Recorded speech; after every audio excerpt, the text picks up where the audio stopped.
Hey guys, welcome back to chapter 11. In the last video, we talked about how solutions form kind of in our step-by-step process. And then we also talked about the thermodynamics of those solutions. So we're going to take this and apply it to a concept that is very popular in chemistry, one that you'll probably hear as you continue on into organic chemistry. And that is like dissolves like. So just as a refresher, in the last video, we talked about this 3 steps. So we have to separate solute particles, takes energy. We have to separate solvent particles, takes energy. And then when we put those two together, there's going to be some intermolecular attractions that form. That's an exothermic process. Energy is released. Now, we have this statement in chemistry that says like dissolves like. And what that means is a polar compound will dissolve with a polar compound. So those two things would be soluble. But a polar compound mixed with a non-polar compound will not dissolve. Or will not be soluble. And that has to do with those interactions in step 3. So here we see if the solvent-solute interaction, so the mixture, if that energy release is greater than the energy that it costs us, a solution will generally form. However, if the solvent-solute interactions, if that energy released is less than the energy that it caused us in step 1 and step 2, a solution will not form and it will be insoluble. Okay? So when we make this statement, like dissolves like, what we're implying here is that the solvent-solute interactions will create more stability than existed when they were each by themselves. So what we're saying here is that polar compounds will be soluble with other polar compounds. So for example, if I were to mix water and ethanol, so ethanol is your one of your main ingredients in any alcoholic beverage. Now, when you have an alcoholic beverage, it typically is not 100% ethanol, right? It's usually a much lower percentage, which means it's mixed with some water. We know those two substances are soluble with one another. So when I mix polar water with ethanol, which also has a polarity part to it here, those two substances are soluble. They will dissolve with one another. That's because water has dipole-dipole interactions, hydrogen bonding interactions. Ethanol has dipole-dipole interaction, hydrogen bonding interactions. So when these two form interactions or attractions with one another, it's still that very strong hydrogen bonding or dipole moments. Now let's go over here to the non-polar substances. So we've got like non-polar hexane, which is all carbons and hydrogens. We have this non-polar carbon tetrachloride, which is carbon with 4 chlorines around it. So both of those are non-polar substances. The strongest intermolecular force that they're going to be able to exhibit or exert is London dispersion. Now, if I mix hexane with carbon tetrachloride, it was London dispersion when it was by itself. It's London dispersion when these two mix. It's probably going to be soluble, right? London dispersion with each other would be fine. However, if I tried to mix water with hexane, water's going to take a look at this hexane and it's going to be like, I can hydrogen bond with myself, or I can London disperse with hexane. You know what? I'm good. I'm going to go ahead and hydrogen bond with other water molecules over here. Hexane, you go ahead and London disperse with yourself over there, and we're not going to mix. We are not going to be soluble with one another. Okay. So when you hear that statement, and you're going to hear it in your future, that like dissolves like, what we're saying is polar compounds will dissolve with polar compounds. Non-polar compounds will dissolve non-polar compounds. Okay. Let's take a look at a kind of real-world example, a very applicable example of this. Vitamins. So vitamins are either classified as fat-soluble vitamins or water-soluble vitamins. Water-soluble vitamins will dissolve in water, okay? Where do we excrete most of our water? Well, we excrete it in our urine. So if I were to take like a mega dose of a water-soluble vitamin, whatever my body doesn't utilize is dissolved in water, and then I excrete that water as urine. I pee it out. I excrete that water as urine, and I just excrete all of the excess water-soluble vitamin that my body couldn't use.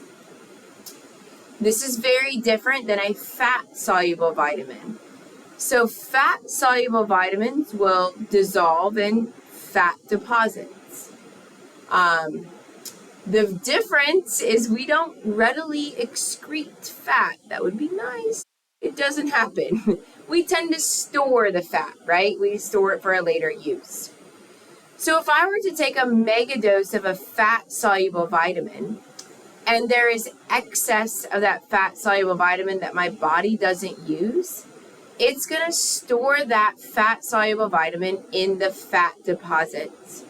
And that vitamin is going to start to accumulate and build, and that can be very, very toxic and dangerous to our bodies. So, water-soluble vitamins, you can take those in mega doses. So the example that we see here is vitamin C. That is a water-soluble vitamin. You will find mega doses sold at your local CVS or Walgreens, and you can take as much of that as you want.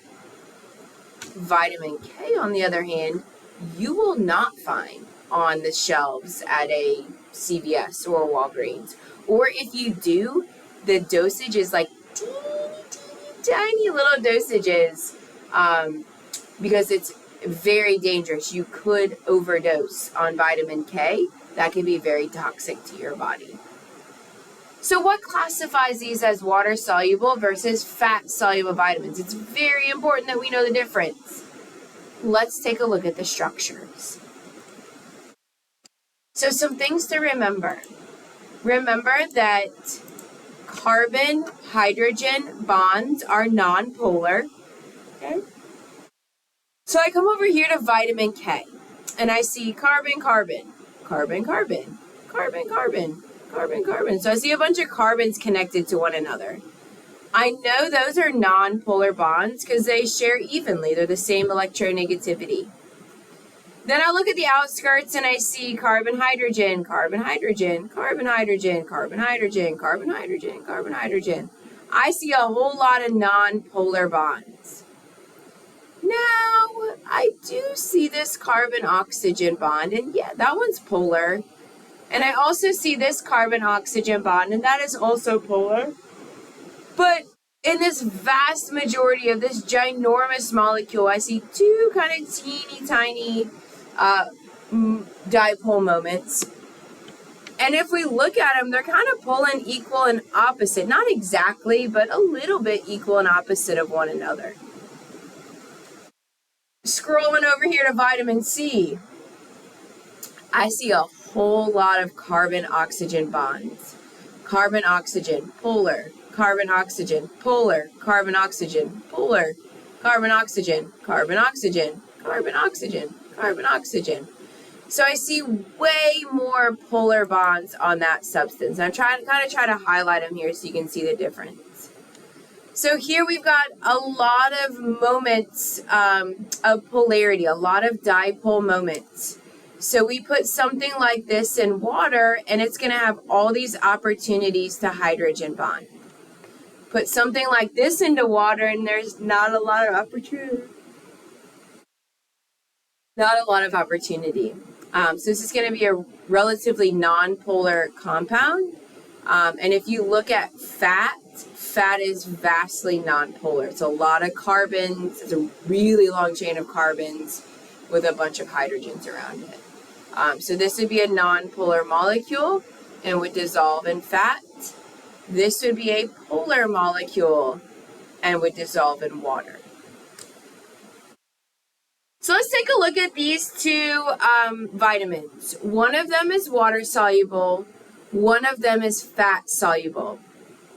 Why don't you go ahead and pause the video and see if you can decide which one's water and which one's fat soluble.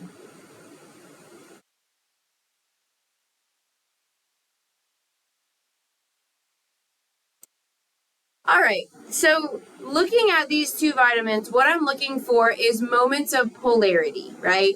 Dipole moments.